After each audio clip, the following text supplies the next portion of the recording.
Good afternoon and welcome everyone, candidates, members of the Portland community. Thank you so much for taking the time to be here today. I am honored to moderate this Portland FBISD Board of Trustees Candidate Forum hosted by FBISD USA. And to tell us a little bit about the foundation is Mr. Ashish Agarwal. Thank you, and welcome everyone. Thanks for taking the time. And it's I'm sure people will trickle in, and it's being streamed online on Facebook as well. BISHA, we started it's in its infancy. Essentially, it's not even a year-old organization. The purpose of BISHA is to encourage by the way, BISHA is a faith-based, Hindu faith-based, non-partisan organization. It is. The purpose is to encourage our community with civic engagement. Part of the civic engagement is this, knowing these wonderful individuals who are putting their life on hold, essentially, to run for, if I may say, a thankless job, which doesn't pay anything, but we got to know them. We need to learn about what they stand for so that when we go out to vote, but the early vote starts Monday, we are making an informed choice, right? So one of the purposes of BISHA is to help us all learn about the various community engagements, the opportunities that there are, various civic officials. So I won't take much time. We work through many organizations. There are a lot of organizations that are here. I want to first recognize our judge, 240, did I say it right, Judge Surinder Patel, 240 we also have another elected official here. Where's Bobby Eberly? Bobby is the chair of the Republican Party. I'm sorry. And hold on. That's my friend. Well, I'm to tell. So now, am I missing any other elected official? No. So we have a lot of candidates here. One candidate who's also here, who's not running for FBISD, is running for Lamar Consolidated, is Craig Latil. So please, thanks for having me. With that, I'm going to hand it back to our wonderful moderator, Ms. Julie Verma. Julie is a reporter in Houston Chronicle. She covers Fort Bend County, and I made a mix-up when she told me about her college. I wouldn't repeat that, so she won't get mad at me. I'll hand it back to you, Julie. Thank you, Ashish. This year, 3 seats are up for election with 9 candidates in the running. Starting Monday, April 24th, you will be able to vote for the following candidates: Angie Hammond and Oscar Sines, who are running for position 1, Caroline Buford running for position 4, Allison Drew, Raleigh DeMeza, Sonia Jones running for position 5. Janetta Williams is not here today, neither is Shelby Williams and Angel Hicks. I'm going to let them introduce themselves. We're going to have a brief 2-minute opening statement from each candidate. We will start here with Caroline and move all the way down the table. Please take this moment to silence your phones. We ask that the audience refrain from clapping or cheering or other demonstrations of support for our position. So the format. After the 2-minute opening statement, we are going to have some questions which I will pull out of this lovely bowl. And there might be repetitions, but not everyone will be asked the same questions. We will now begin. For each question, we will get 2 minutes, and that's the gauge over there on some timekeeper. We will ring the bell at the 90-second mark, and then again when we have 10 seconds. We will now begin with hello, England. We will now begin with a 2-minute open statement from each candidate, starting with Caroline Buford.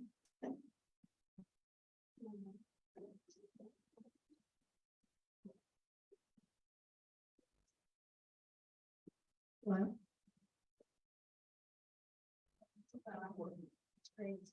Well, I thought I only had one thing. I have so much more time to introduce myself than I thought. I am delighted to be here with you today. You are such an important part of our wonderful multi-ethnic community. And I'm just so glad that you took time out of your busy Saturday afternoon to listen to people talk about education policy. So I have a wide-ranging background that covers many of today's pressing issues: closing the minority achievement gap, workforce development, and STEM and advanced academics. I spent the first 10 years of my career as a teacher.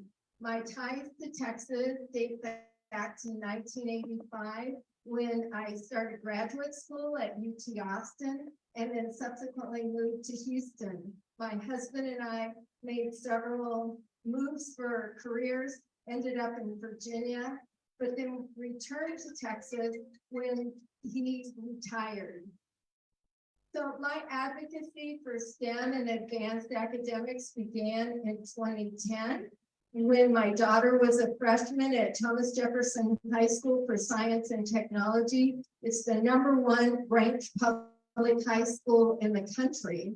And it continued and culminated through 2021, when I had the privilege of serving on Governor Glenn Youngkin's Education Advisory Committee. My name is Cheryl Giefford. I want to earn your vote. Thank you.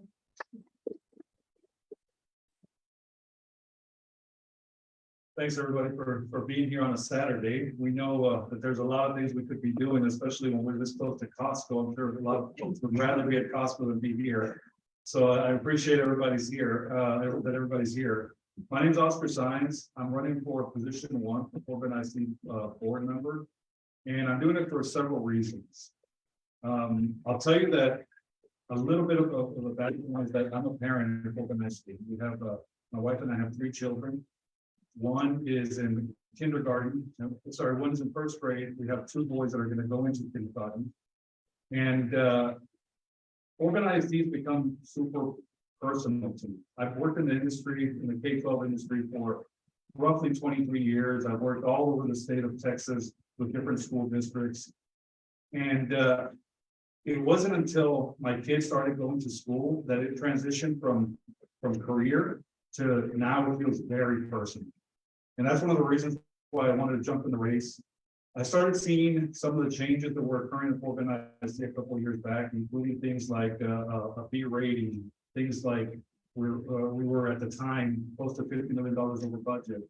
We kept asking taxpayers to approve TREs and bonds, which we have a $1.2 billion bond program that's up for elected in May. And when I started seeing some of the changes in FBISD, I realized that it was my time to roll up my sleeves and jump in the race. So that's one of the reasons why I'm running. Thanks, everybody. The bell is a 30-second. You have 30 more seconds remaining. Oh, that's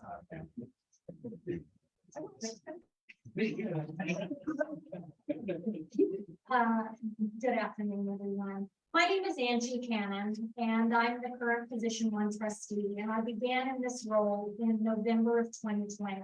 I ran for this position because of a whole lot of things, but let me quickly tell you. I am a 29-year resident of FBISD. I have a daughter that goes to our zone campus. It is Dulles Elementary, and she's been in our district since kindergarten. I worked in Fort Bend as an employee for 9 years, but I've been in education for 29 years, and I've actually stepped back from consulting so that I can focus my time and efforts full time on being a board member and being acceptable to stakeholders. And so my background is in education. In Fort Bend ISD, I came here to Highlands. They wanted reading recovery, but none of the employees wanted to actually do the training and be responsible. So I came to do that, went on to be the literacy coach at Blue Ridge, and I spent 5 years as the ESL coordinator in this district. We didn't have a director at the time, but if we did, that's what my job would have been. So I love and understand, probably more so than a lot of people, about the diversity of this district. I love that I'm raising my child in such a diverse district. I think the diversity is one of our #1 assets. It also presents challenges to us, and I am your candidate that understands how to address those challenges with the diversity that different cultures bring, but also the diversity of socioeconomic backgrounds in this district and the diversity of ability levels. And so whether your kid is striving, struggling, or above level, we need to meet their needs. Thank you very much. Good afternoon. My name is Angel Hayes, which I'm coming here, but I am running for position 5. I am currently the Edge Master Teacher at McCullough Middle School in the district. I teach mathematics to 6th grade students. I'm also a parent to 3 children. One of them just graduated from Hightower High School. She goes to Southern University. And I have 2 more children. One that goes to Olympia Middle School, one that goes to Hightower Elementary School. As an educator that loves the field of education, it is hard to be sadly to see that education is falling behind as far as teachers. And I know firsthand as a parent that if we don't help out with the teacher retention, that our students will suffer, because my daughter had a long stint of maybe like 2 or 3 years of not having effective teachers. And what ended up happening was we ended up following the hole. It took us a long time to get her out of it. So I'm running to advocate for educators. I want to give us a voice. I want to make sure that we retain them. I also want to make sure that parents are heard. I know that students achieve best when their parents are involved in their education. And so I just want to be that on the ground experience or the on the ground voice for parents and educators to make sure that we retain them, that our parents are being more involved in their students.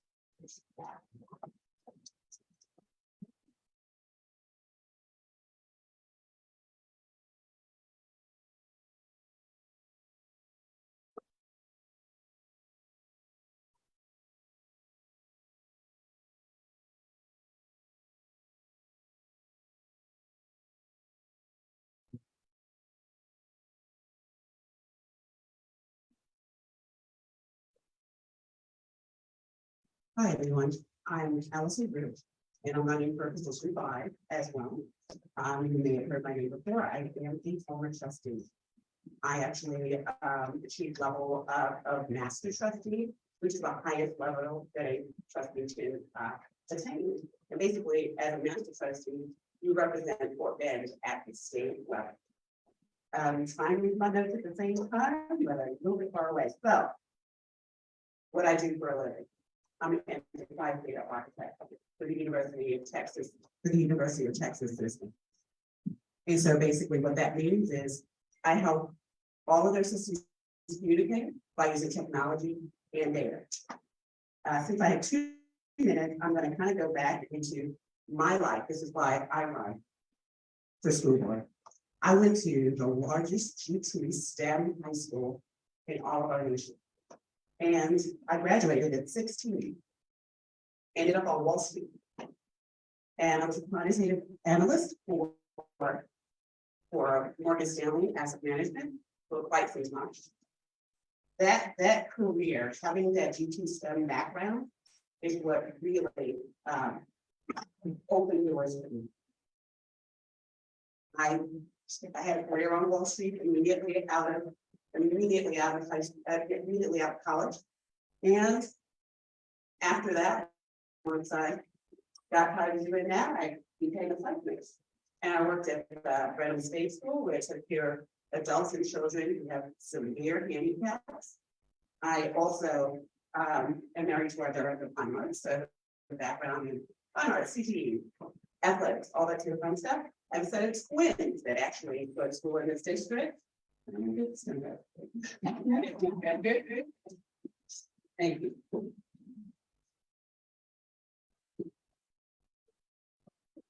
Good afternoon, everyone. Thank you all for coming. We, of course, in behalf of the rest here, we do appreciate your coming here.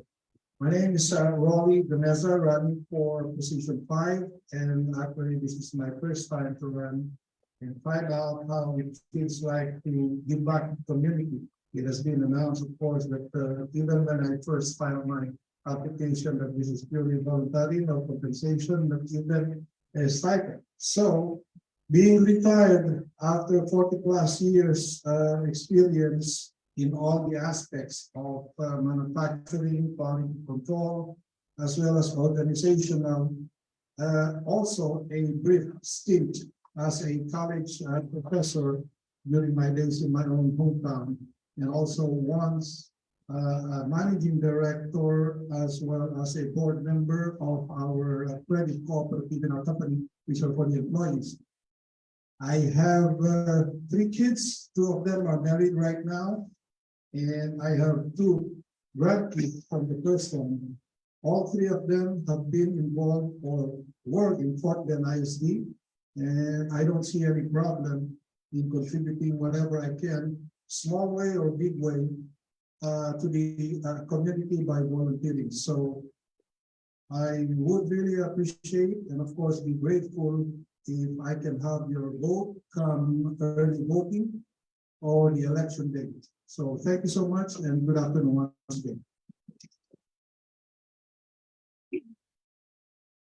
Good afternoon, everyone. My name is Sonia Jones, and I am running for position 5.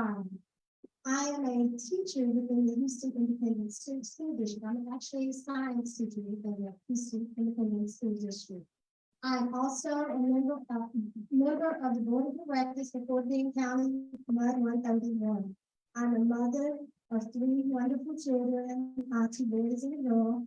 My son and my daughter attended Fort Bend ISD Hightower High School and Elkins High School as well. I am running because there is a sense of urgency to help our students. There isn't a sense of urgency. We need to increase academic achievement. We need to control discipline. And we also need to be more accountable to our taxpayers. And that's what set me aside from my opponents. That I answer to the taxpayers, and I answer to the parents, and I answer to the students. I am a graduate of Our Lady of the Lake University, and I have a master's from Lamar University in Education Administration. I would like to earn your vote. My name is Sonia Jones. I'm running for position 5. Thank you. Thank you for those lovely intros. To your audience, as wonderful as the candidates are, I must ask that you continue the applause until the end.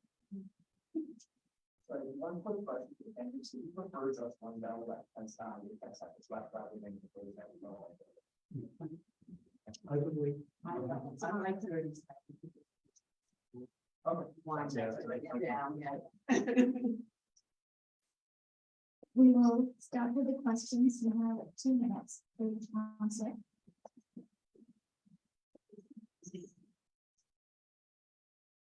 We'll start with Caroline.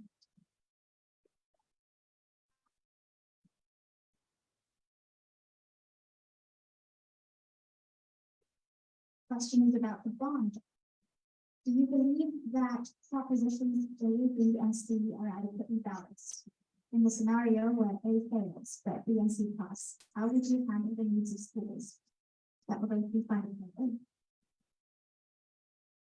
Oh, that would be very difficult because we have part A, as you probably know, is the largest of the 3 sections, and it is the one that is going to provide funds for rebuilding Clements High School, for the consolidation of Briargate and Blue Ridge, as well as the consolidation of Mission Bend and Mission Glen, and then building 2 schools instead of the 4. So we would have 0 funds for those capital improvements that we need. There's also money in there for technology and there's money across the district for doing important refurbishment, and we wouldn't have the funds for any of that if part A fails. Part B and part C are important, but part A is essential.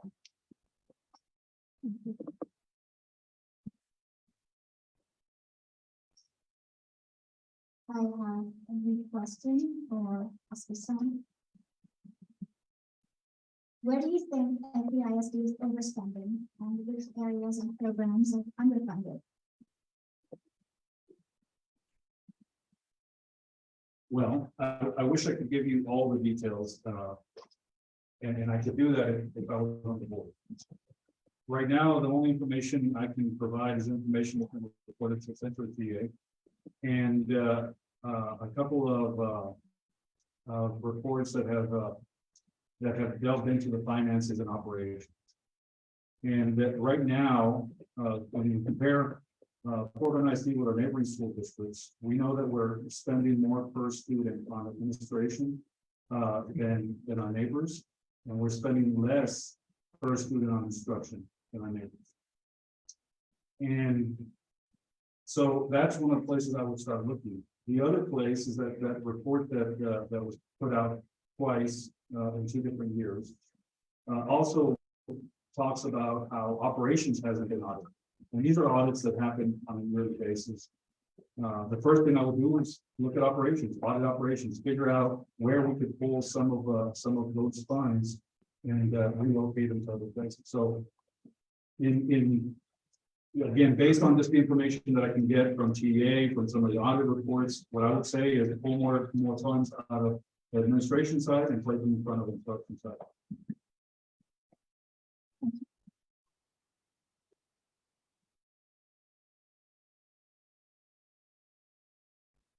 With recent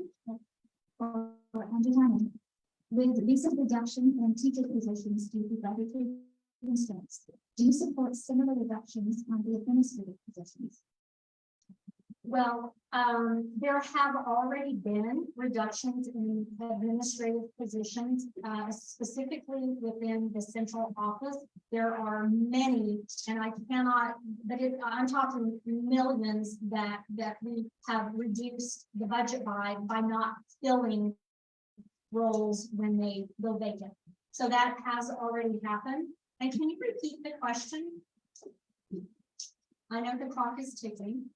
With the recent reduction in teacher positions due to budgetary constraints, do you support similar reductions on the administrative positions? Well, and I guess I answered it for you because they have already done it. And I know that the teacher reduction with some combinations of our dyslexia specialists, our ESL specialists, changing the ratio issues with PE, those all impact our kids. I know that our school district does not take those things lightly.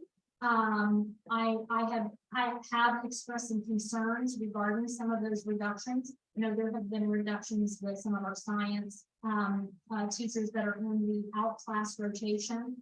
But I also recognize that our district has to look at staffing efficiency.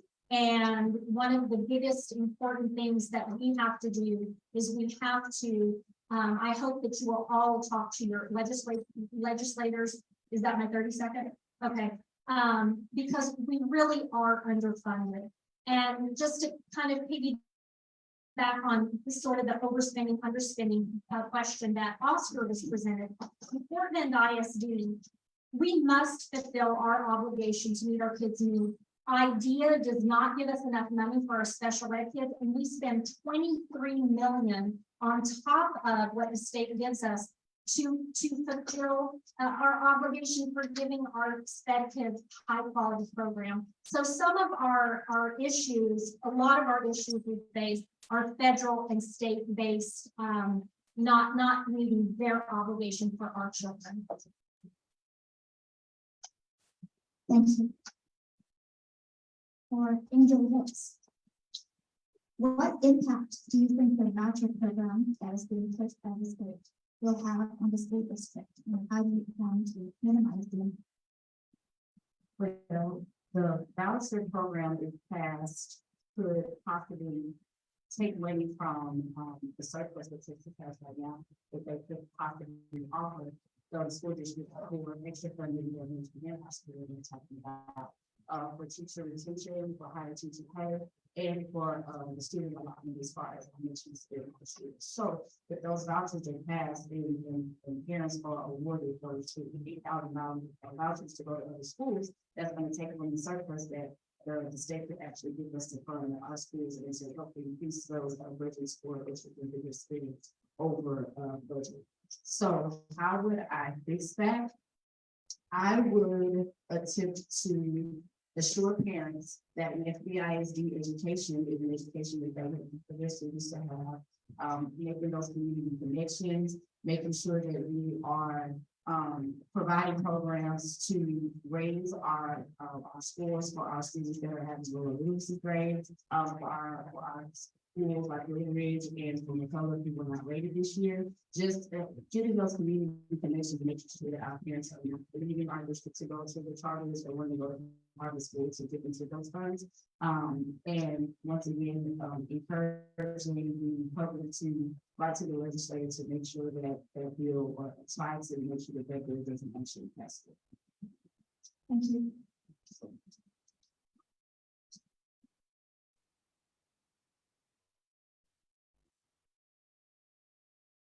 For Allison Booth, how would you address differences of opinion between the school board and administrators? Between the school board and all administrators or the entire. So pulling from my site nurse background, that's probably one of the first things that you always do is conversation, right? It's having conversations early on, having conversations that are fact-based, data-based, technology-based, really being open to an exchange, creating audits, creating ways in which that we get voices from every stakeholder, at which I would even say, it's not just administrators. I would go all the way down to, every level of staff. There are differences. We all need to communicate and we all need to talk about it. We all need to work together. We are one ISD and we should be hearing and sharing each other's opinion in a really respectable manner. That's first and foremost. And we should have conversations often. We should have them at periodic time with follow-up, with real KPIs, to show that we're making progress, setting real goals. There's a bunch of ways that I would improve any sort of conversation or any sort of conflict that we might have throughout any of our lives. And that includes our students, by the way. We have so many here, so. No 30 seconds. Thank you. Thank you. For Mr. DeVisa.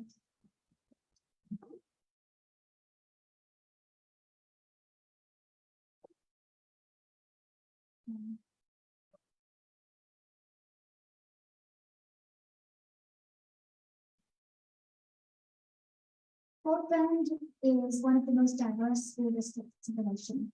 Do you support expanding Portland ISD's foreign language options that would better reflect Portland's diverse population? Well, first and foremost, for a while, I thought you were gonna throw me in a very difficult or easy question.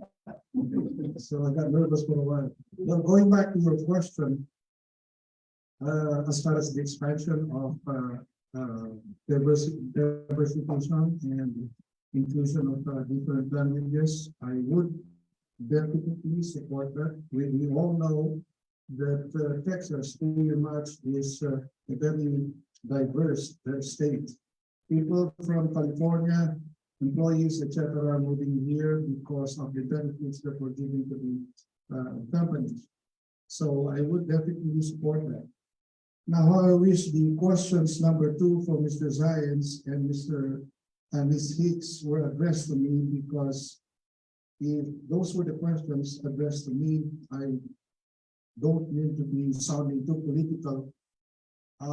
Just like when we had our first forum here with the Fort Bend Chamber of Commerce, in my capacity as a member of the board, we will try to push as much as possible to get the support of our local government, all the way to our government, to our Governor Abbott, and if, and by all means, possible all the way to the current administration that we have or whoever sits in the White House. The reason I say that is they discussed about budgeting, under budgeting, over budgeting. If only the current administration will possibly divert some funds, a portion of the funds being given to the illegal coffers to support the school, it would be very nice, of course, if we have that. I know that we only get so much from the state, and so that's all I would like to propose. Thank you.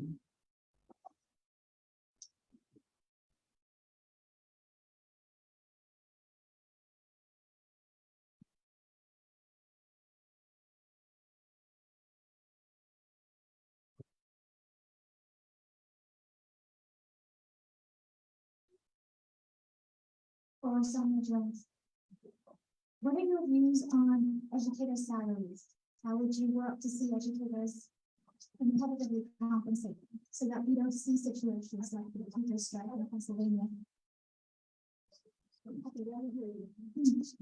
What are your views on educator salaries and benefits? How would you work to see educators are competitively compensated? Competitively compensated. Well, right now, there's a House bill that was passed. It was House Bill, Senate Bill #9 that actually wanted to raise the teachers and also to education savings account. One thing about competitive salaries is that teachers need to earn a living. And that's what's important, is to earn a living and at the standard of living. There are many teachers who have second jobs because they cannot live off the teacher's salary. And how we combat that is basically we allocate resources from the administrative aspect of FBISD and put those resources to work in the classrooms and also the teacher salary. So to answer your question, I'm for increasing teacher salaries. However, to make them competitive, we have to look at the standard of living for which teachers are able to live. Thank you.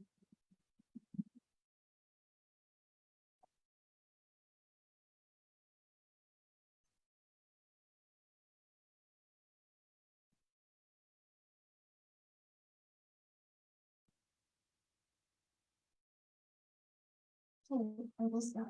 Next round of questions. First, Sarah. Mental health is a big and growing challenge that affects students. What actions did you drive to help students cope with it? Well, thank you. That's a very important question because certainly our students are suffering from mental health challenges, and part of it is the hyper competitiveness in some of our schools, which creates challenges, and so that's one segment. We have such a diverse district, and the learning challenges are also very distinct. So among high performing students, that hyper competitiveness can be very problematic. And given the fact that my daughter was at the #1 public high school in the country, we saw that firsthand, where she wasn't the superstar in the class, but she was holding her own. And yet her conclusion was that she sucked at math. I'm like, honey, you do not suck at math. And when she got to Carnegie Mellon, she said, I'm actually okay at math. I can do this.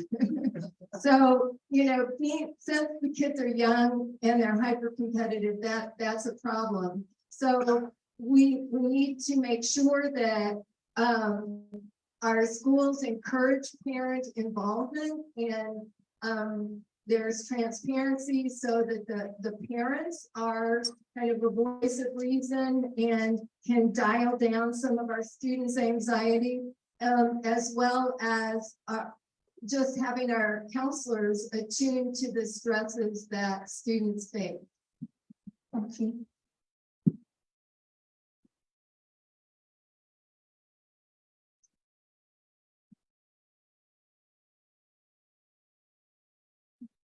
For Mr. Sines. Vaping has become a big problem in schools across the country. What is your plan of action to prevent students from vaping at school? Say vape. I said vaping. Right. And cigarettes and juice.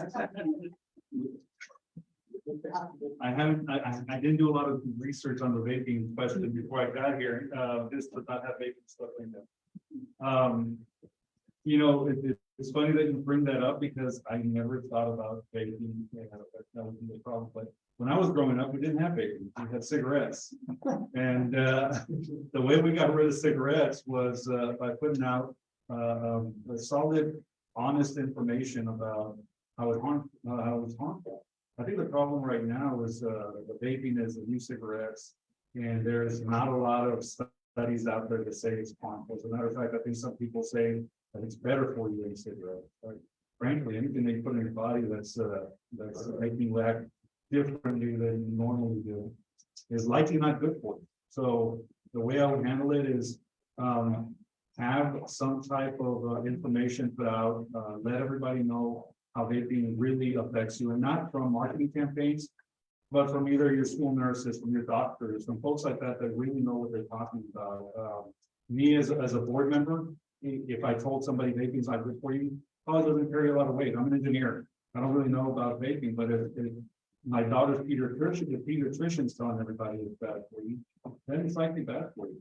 So I partner with local doctors, local pediatricians to let everybody know that this is what it's doing to you. So that's the way I would do it. I would put information.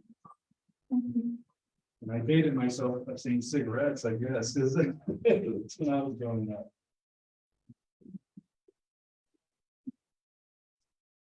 For engineering. As a school board member, how would you respond to the parents requesting the district to reorganize their religious holiday and to add it to the school calendar? Okay, thank you for the question. And I want to tell everyone that my phone number is on a little card over there because I really want to answer every single question that you're getting, and I would love for you to hear my answer. But as far as the school calendar goes, so I have been the board liaison to the school calendar committee for the past, actually since I've been on the board. So the interesting part of that is that parents and staff members, it's a multi-layer situation where teachers give input, administrators at the campus level give input, central office gives input. And then, so this year, actually, Eve came up as a situation, and the calendar committee staff members do a really nice job at working through that. And so I've gotten lots of emails about, you know, people requesting different holidays, whether that's Diwali or Eid. And the calendar committee is looking at those, but I'm going to tell you what's most important on that calendar. And I'm not dismissing the religious holidays, but what's most important is the calendar is built in a way that helps students be successful and helps the teachers be successful. So one of the most important pieces that they looked at this year was how to give teachers a day at the end, towards the end of each 9 weeks, where they would be able to wrap up the 9 weeks and then get a kickstart for the next 9 weeks so that kids could be successful. Calendar math is what we call it, and it's very sophisticated because we have to have certain amount of minutes mandated by the state. We can only have certain start times and end times, even though we're a district of innovation. But I think that will, as we move forward, I think we're going to see the calendar committee looking more closely at that, and seeing when those dates might correspond and fit well into the calendar.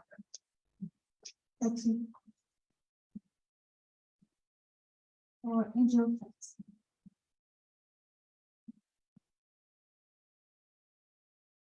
I told you that there's some repetitions. Again, regarding the bond, do you believe that proposition A, B, and C are adequately balanced? And if A fails, but B and C pass, how would you handle the needs of the school? So you think that the proposition A is addressing they have to be addressed no matter what. So I truly hope that voters take into consideration everything that Proposition 8 is going to cover, because certain aspects of facility upkeep, we can't pull off. So if we don't, we have Proposition 8 is ready from the school that we have to fix, we're gonna still have to fix them, which is going to take them in the budget for operation, which is going to take money from other things that we want to put in the state. So I don't think people are really paying attention to the fact that we're already in a deficit and we need some more funding. Because there are certain things that we have to take care of, like inflation leadership.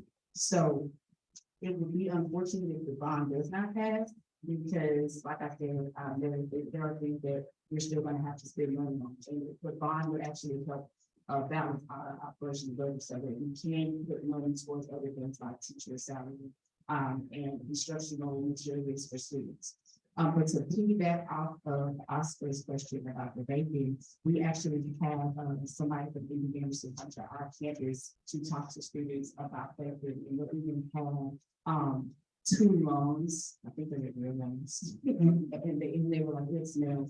One of them looked like a loan that was from somebody that's vaping. One of them looked like a health loan. And so the students are definitely exposed to the consequences of vaping, just like if it were a cigarette. But unfortunately, that's not enough to stop them from doing it, because we still have students that are being sent to alternative schools because they it's cool. It's the cool thing to do. I would reach out to the community to make sure that I know students are buying stuff from smoke shops like close to the school and stuff. I would reach out to the community and visit the community's help to not give the students the baby so that that's interesting.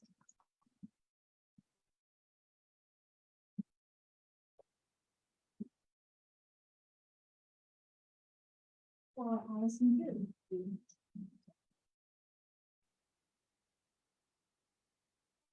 You laughed. What has the district done for you over the last 5 years? Well, I'm gonna alter the question just slightly. And it's what are some of the things that the district could improve upon over that in the last 5 years. And that is going to include a period of time in which we were in a pandemic. So one of the things definitely that we see, we talk about all the time, is closing those student gaps that that we have due to the pandemic. We just need to continue working to identify student needs, different ways to identify how to grow our students, basically.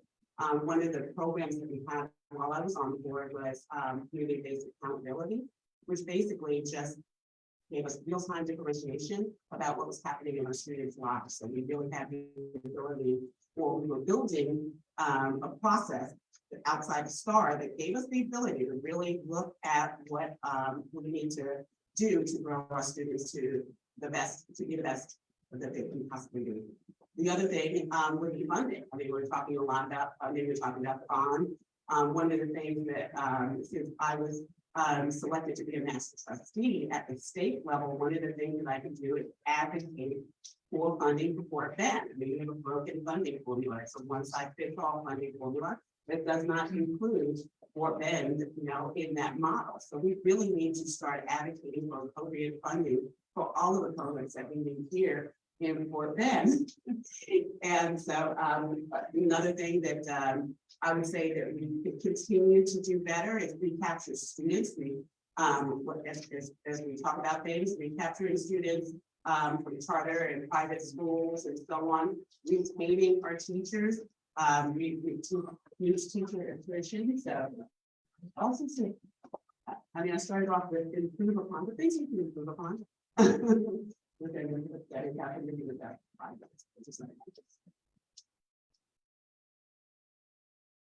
Thank you. For Mr. Demetra. If somebody asks you to explain school finances, how would you explain to them where the money the funds comes from, and how does it get allocated to schools and products? Well, of course, I'm not right now currently in the educational system. I only have a background, of course, with overall organization and hierarchy. Uh, there's always a budget. How I would explain to them is there's always a budget in any organization. Without the particular budget, if you don't know how to work with it, your organization, no matter how big or small, will go in chaos. That's the reason why we have budgeting. Now, the problem here is, do we allot the proper budgeting for each particular section? In this case, you talked about the propositions A, B, or Z, whether it will be balanced or not. There will be a problem no matter what. And that is the reason why you have such board to elect, simply because they will try as much as possible to work as a team in coordination with the superintendent, in this case, the report by FBISD, so that they can budget equally to the best interest of number one, the schools. When you talk about the schools, of course, the kids are there, our kids, as well as the parent themselves. If I still have one more time, that's kind of a little bit, I tried my best to answer the question. You did ask one of my colleagues here, the vaping. We all know that cigarette smoking is not now vaping. If you look at it, just use your common sense. How can a liquid cadmium battery produce smoke in that? That's all you have to explain to your kids. Now, I know that kids are experimental and they always want to test. But can you imagine the liquid cadmium that's going into your system? Thank you. Thank you for some advice. Oh my God, I got the vaping question again. Nobody did research on it.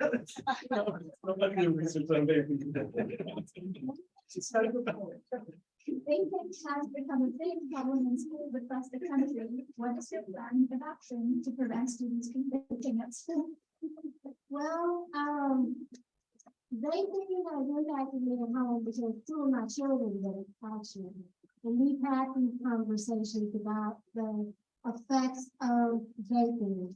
And the only thing that I can say as it starts with parents first, having those conversations and those continuing conversations about the negative effects of vaping.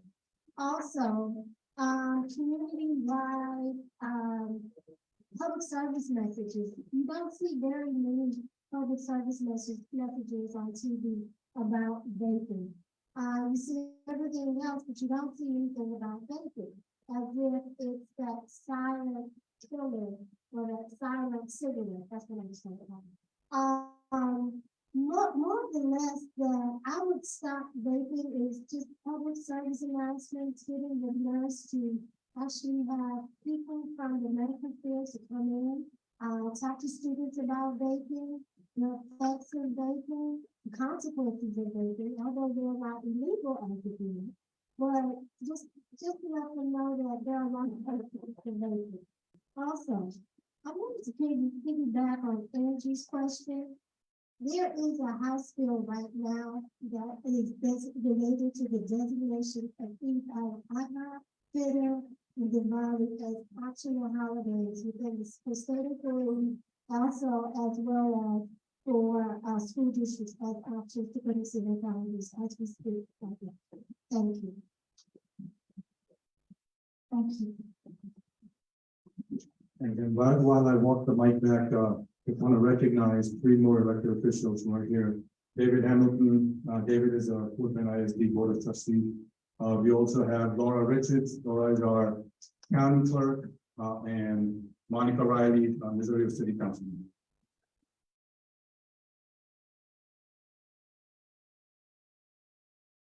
Okay, round three.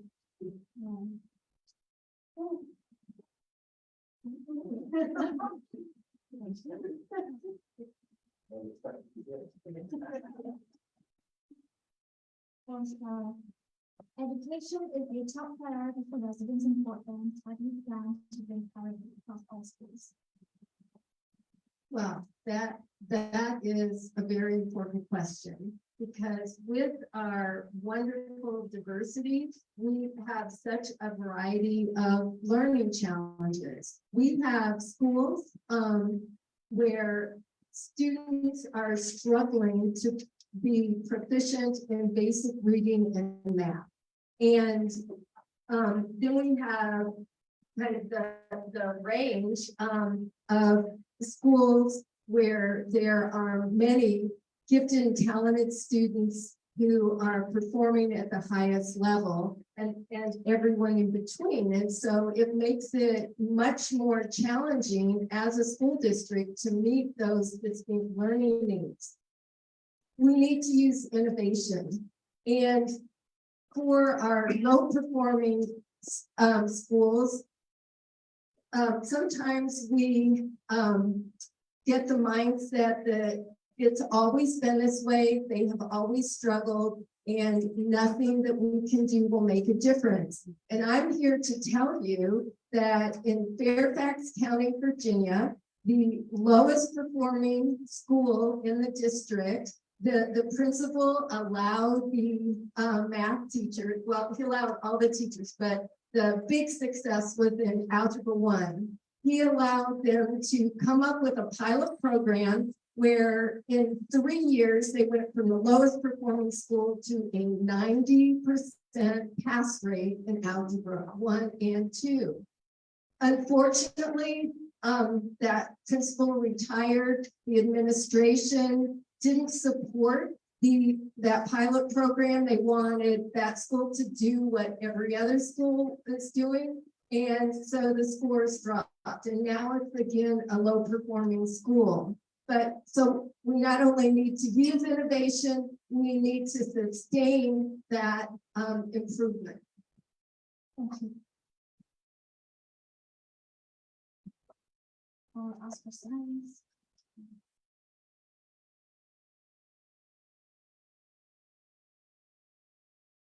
Question comes up again. What are your views on educator salaries?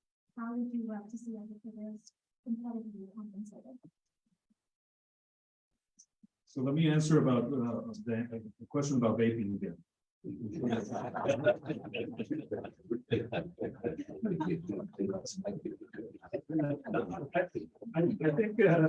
I think everybody's aware that teachers are severely undercompensated. So I had a conversation with some administrators this past week, and so let me answer your question. Your question was, what would I like to see done about teacher compensation? I'd like to see it. Bottom line, I know that there's a couple of bills right now that they're looking at increasing the teacher salary. We're hoping they go through, but it's not by much. I think just a couple percent per year. But I wish teachers would be compensated. I don't like engineers or everybody else that grown the profession. But here's the concern I have is that I've talked to a lot of the community members now that I've been in the campaign trail, and people refer to, oh, that's a doctor, that's an engineer, that's an attorney, and then people say, oh, that's just a teacher. And it's sad to hear when people say it's just a teacher, right? So I think once we start respecting teachers a lot more, is when you'll start seeing people really honestly get behind increasing teacher salary, whether it be paying a little extra in like your TRE or things like that. But we certainly need to increase teacher salary. I know my time is up, so there you go. Thank you.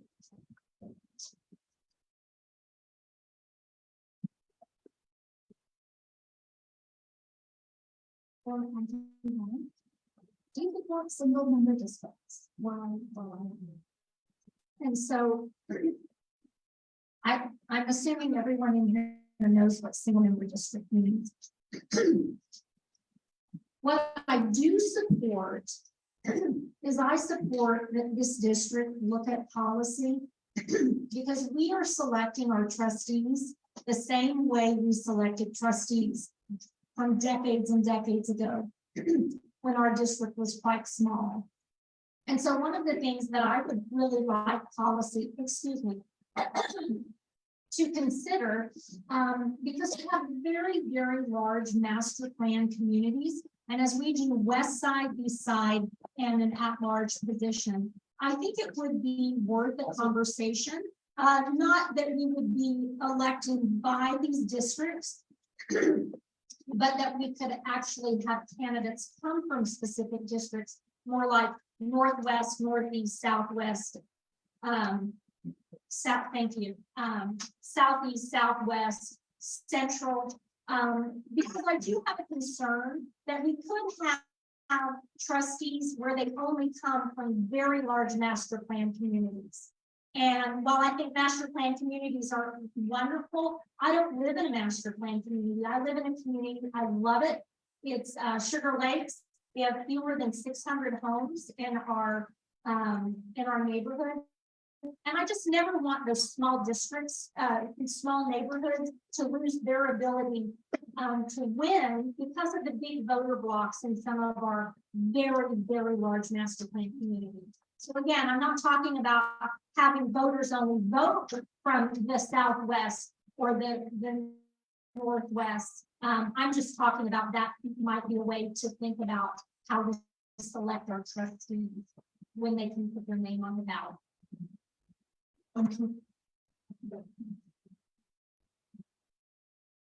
Or in journals.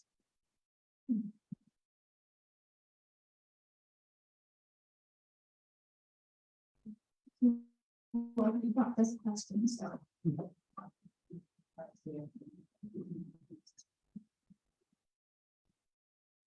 Mental health is a big and growing challenge that affects students. What actions would you like to help them cope with it?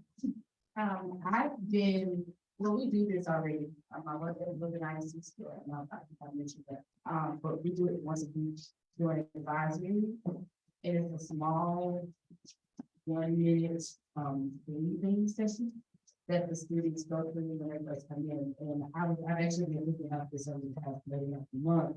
How could we implement mindfulness into schools or into part of the curriculum to help students learn how to, I guess, learn themselves and to calm down at the beginning of the day. We do have some parents here where there's a moment of silence, and it themselves to like reflect into meditate or whatever they need to do. But I don't think students really know what that means.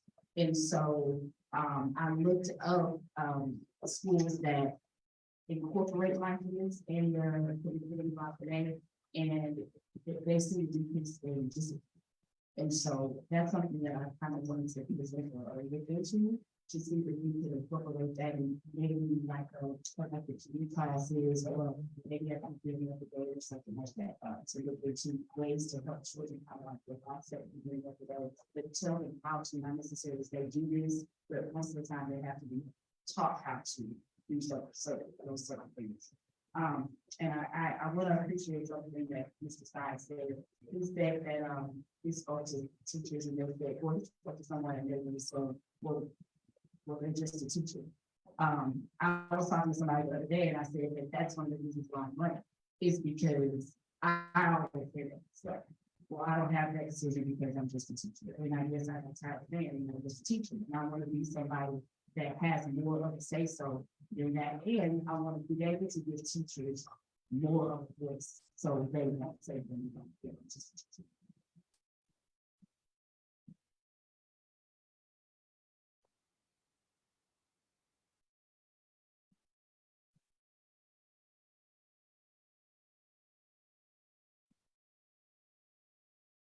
For housing group, how will you ensure transparency and when you work with Portland High School?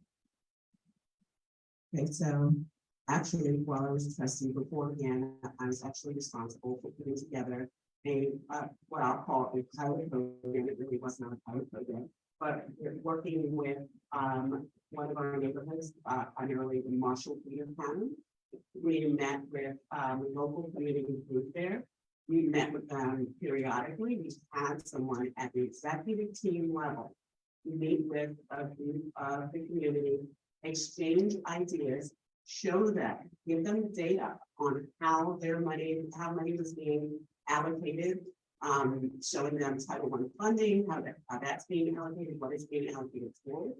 We received ideas back from the community, that's a really great idea. And we just have that conversation and that dialogue over it. It was really successful. For those of you that remember Dr. Rodriguez, no longer with our district, but it was very successful. The community really enjoyed the time that they spent with Dr. Rodriguez and really getting a voice at that teaching level. Another thing that we did while I was on the board was that we actually used to have board meetings within the community at local community schools. Not every parent, not every community member can actually get out to a board meeting at the administration building. So we would go to them. I mean, one of the things we need to be present in the community, talking to the community, having constant exchange with the community. I'm going to use my last couple of seconds to talk a little bit about mental health and some of the things that I've done. I work with an organization that empowers students to prevent teen suicide.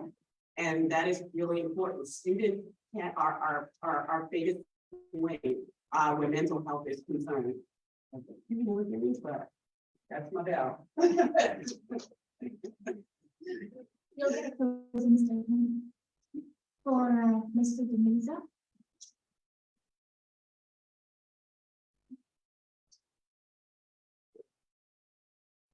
What has the district done for you over the last 5 years? I'm thinking very deeply that sometimes to recall what was the answer to that question for me. So I won't have to talk. I would say as far as my school district, you did talk about master plan community. I'm just proud to say that I am in a master plan community that only in Houston, but I think throughout the entire Texas, the state of Texas, or even the nation itself, I live in Canada, and I'm very proud to say that my youngest kid grew up there in middle school, as well as high school itself, and my other kid also went to High Tower, where it was at its peak of the football thing. All I can say is that the school district did very well, and my hats off to the board of trustees or directors at the time for giving emphasis. I know that it's a very well being master plan community and all efforts are in there. And I do hope that each and every school district within Portland, of course, will have that much cooperation, togetherness, working as a team with the board of directors or trustees, together with the local community, in this case, the state of Missouri. I'm sorry, the city of Missouri, all the way to the responsibility of Mayor Turner. Thank you. Thank you.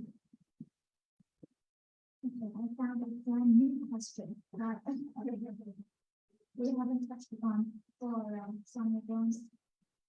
What is your view on zoning choices? And how they're done in Portland? There are a number of schools that are underutilized, schools that are overutilized. Do you support rebalancing to avoid spending millions of dollars in building these schools? Do I support rebalancing? Yes.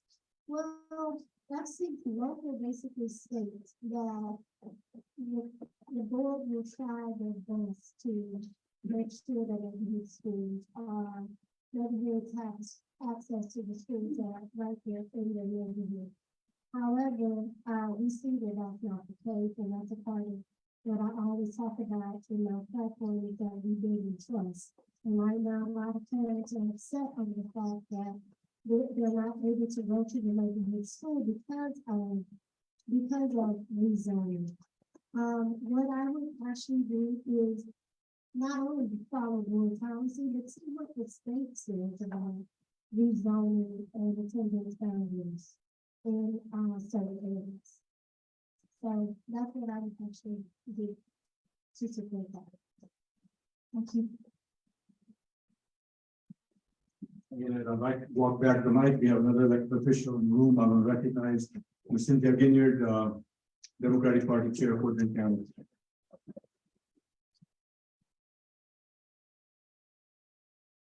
So this concludes the candidate forum for the Portland ISD School Board. And now is the time for your closing statements. You have 2 minutes.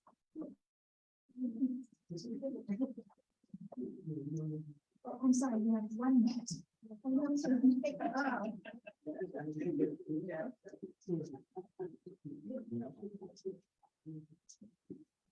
Like you, I recognize children are our future.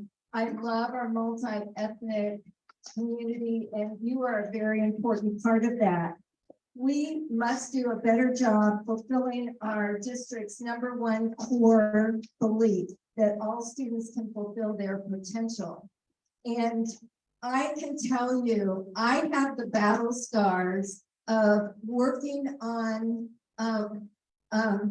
working in Fairfax County, Virginia, when the school board moved in a direction of emphasizing diversity, equity, and inclusion. That sounds very wonderful, warm, effusive, but it is a distraction from actually meeting the distinct learning needs of all of our community. Of course, we need to make sure that is that it? Or okay, sorry. I was confused. Of course, we need to make sure that our struggling students have the resources and effective solutions so that they thrive. But while we are also addressing the needs of our highest ability students, I will, okay. Thank you. I am ready for the challenge. I will address with urgency the full range of learning needs of our diverse community. My name is Cheryl Buford. I am running for position 4, and I want to earn your vote. Wow, you're gonna give everybody started, or we're just starting? So, I'm a first-generation American, so I know a lot of people talk about diversity and they want to help those kids. I'm one of those kids that come from diversity. I'm one of the kids that come from underprivileged background, and I learned how to fight to go through school, to help districts all over Texas manage $2.6 billion worth of bonds and help set up policies. And I acted as a watchdog for those school districts. I was their financial watchdog. I was making sure that if we said we were going to spend X amount of dollars, they got every bit, they squeezed every bit of work out of that dollar. That's what I want to do for Portland ISD. I want to make sure that our underprivileged kids have the same ability and opportunities that I do to grow through school, to learn how to fight for their future. And not only for their future, much like my kid will never experience what I experienced, I want those kids that are growing right now to be able to fight for their kids' future. So that's why I'm running for Portland ISD. Thank you. Portland ISD Board Trustee, thank you. Angie Hannon, re-elect me for position 1. I failed to tell you, I have a master's degree in education. I have 60 additional graduate hours in educational leadership. I have taught so many of our children in this district. I have trained so many teachers in this district. I have a heart for this district. I live in this district. I want my house and my community schools and the schools in this district to remain viable and places where people want to come and live. And so I recognize and have recognized, especially in some of my consulting jobs that I have within Portland ISD and with my own child, we have uneven access to student success. We have some historically low performing schools that must be addressed, but we also have uneven access with our highly capable learners. So we have a span of students that we need to really look at our curriculum. We need to look at program management. We need to invest the time and the money to make sure we are looking at what works. And if it doesn't work, we need to either revamp it or we need to get rid of it. And so I am on this board because I have a heart for kids. I have a heart for this district. I work very hard to be accessible to parents, teachers, students. And I believe that I have to work with the superintendent because our goal as a board member and the superintendent is to do what's good and best and right for our kids and our staff. We're the largest employer with 11,000 employees. Roughly half of those are teachers. And you know what? A lot of people are relying on us to do the right thing. So thank you, Angie Cannon, position 1. My name is Angel Hicks. I'm running for FBISD Board of Trustee position number 5. And it's really cool right now to be there next to your age because I graduated with my BBA from the University of Houston, and I'm getting my BED actually next month from the University of Houston. The reason why I picked the University of Houston as a school is because of the diversity. And that's the reason, another reason why I moved to FBISD is because of the diversity of the community that we have here. The FBISD is not just diverse in cultural background, but it's also diverse in learning. I have the privilege of teaching students from all different diverse learning abilities. Like, for example, my 7th period class, we have 15 at-risk students. We have 2 students that will speak English at all. We have GT3. All of those children are in one place. And so I have to specialize daily in accommodating a diverse population of people. And so I would say that I would be one of the best options for you to go for position 5 because I achieve diversity, making sure the kids are accommodating everything. So I would do the exact same thing whether you want to be able to go for agency, organizing for trustee position 5. Sorry.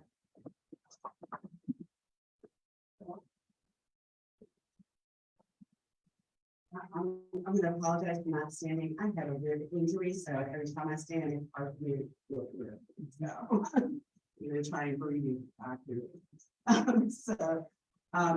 Basically, you know, we're at a critical point in time for FBISD. We're the trainers group, basically. I am the trustee in position 5 that can jump on this train and keep going while it's moving and really bring some progress toward there. I have board experience and also at the master trustee level as a representative for Fort Bend at the state level. I have a wide variety of experience in technology, finance, social emotional learning, all of that. And I know Fort Bend's history. You got to know where you came from in order to move forward, have some sort of progress. I've pushed through a lot of programs for students. I've worked with a variety of student needs and just created a lot of exchange and transparency in the community. It keeps feeling like a microwave. Basically, I'm Allison Drew. I'm running in position 5. I am. You know, I believe that I'm a great selection because I can give Fort Bend what it needs immediately. I believe that we're in a critical state where we need that. Thank you. Once again, my name is Roland Binasa. Same as the beautiful ladies here running for position 5. And you may have observed, probably if you're very observant, I was taking notes. And throughout this process and throughout my experience in filing my candidacy as a board of trustee, there is this notion in me that wherever I go, or wherever you do, always learn something. Whether or not I get your votes, of course, I would really pray that I will get your votes, of course, for position 5. It's always nice saying to say, learn something from whatever you do, always learn something. And as much as I can say, with all of my constituents here, they have a very diverse background in education. All I can say is, why not try a new blood, new fresh blood into sitting into this position 5, and let's see how it goes along. Once again, I would like to give back to the community by giving my service. Thank you so much. My name is Sonia Jones and I'm running for position 5. What I have noticed here during this whole forum with my opponents, no one has mentioned what's best for kids. And that really, really concerns me. There is a sense of urgency. There are students, there's a sense of urgency to increase academic achievement as it relates to literacy within the district. 13 schools within our district are reading between kinder and second grade are reading below state standards. I am that person. I am that teacher. I am that taxpayer. I am that parent who will advocate for kids, for parents, for taxpayers on our board. I'm not a yes person. I will speak my mind and I will tell you what's right. And I want you to vote for me, Sonia Jones, position 5. Thank you.